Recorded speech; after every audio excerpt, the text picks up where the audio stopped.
So 2012 2024 group 4 வரைக்கும் கேட்டிருக்கக்கூடிய கொஸ்டின்ஸிலிருந்து மகாத்மா காந்தி இவரை பற்றி கேட்டிருக்கக்கூடிய கொஸ்டின்ஸ் மட்டும் பார்ப்போம்.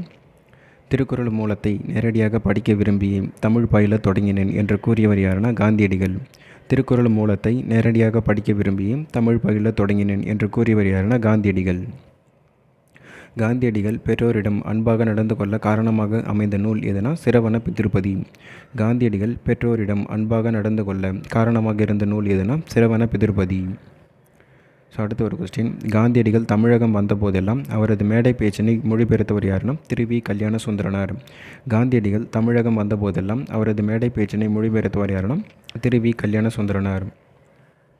இந்த பெரியவரின் அடிநியலில் இருந்து தமிழ் கற்க வேண்டும் எனும் ஆவல் உண்டாகிறது என்றார் காந்தியடிகள். காந்தியடிகள் குறிப்பிடும் பெரியவர் யாருன்னா உ.வை. சாமிநாதர்.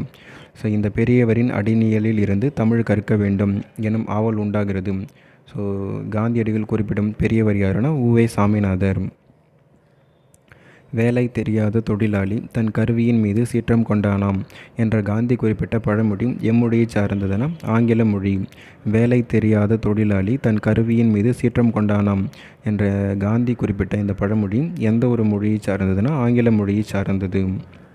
அரை நிர்வாண பக்கிரி என்று காந்தியடிகளை ஏளனம் செய்தவர் யாருன்னா சர்ச்சில். அரை நிர்வாண பக்கிரி என்று காந்தியடிகளை ஏளனம் செய்தவர் யாருன்னா சர்ச்சில்.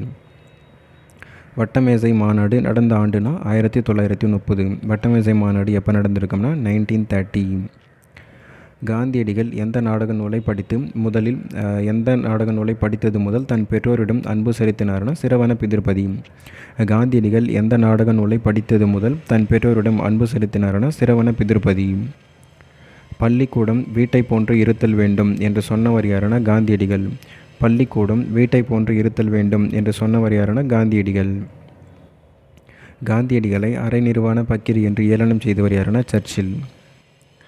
ஸோ அடுத்த ஒரு கொஸ்டின், ஈகை சிகரத்தின் உச்சியில் நின்றவர் யாருன்னா காந்தியடிகள். ஈகை சின்னத்தின் உச்சியில் நின்றவர் யாருன்னா காந்தியடிகள்.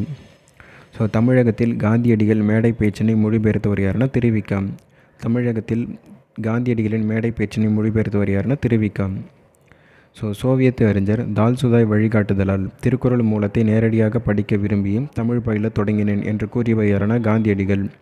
சோவியத் அறிஞர் தால்சுதாயின் வழிகாட்டுதலால் திருக்குறள் மூலத்தை நேரடியாக படிக்க விரும்பியும் தமிழ் பயில தொடங்கினேன் என்று கூறியவர் யாருன்னா காந்தியடிகள்.